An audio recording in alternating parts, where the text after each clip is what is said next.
সানা, কি হয়েছে মা বলো? কি করছিলি? খেলা করছিলাম। একটু যা তো দোকান দিয়ে চিনি নিয়ে আয় তো। আচ্ছা মা যাচ্ছি।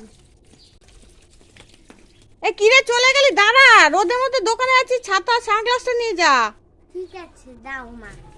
এনে ছাতা নিয়ে যা আর সানগ্লাসটা নিয়ে যা, তাড়াতাড়ি আসবি। হ্যাঁ মা। ও দাদু দাদু, কি রে, তুই কি নিবি? ও দাদু আমাকে 50 টাকা চিনি দাও তো। এ মা, তুমি টাটা লবণ কেন দিলে? আমি তো তোমার কাছে চিনি চেয়েছিলাম। আমি নুনের প্যাকেটে চিনি ঢেলেছি যাতে পিঁপড়ে না বুঝতে পারে। ও মা, এই নাও চিনি। দাও, তোকে দোকান থেকে চিনি আনতে বলছি, তুই নুন নিয়ে এসছিস। দোকানদার দাদু বলেছে যে পিঁপড়ে যাতে বুঝতে না পারে, এজন্য দোকানদার দাদু নুনের প্যাকেটে চিনি দিয়ে দিয়েছে।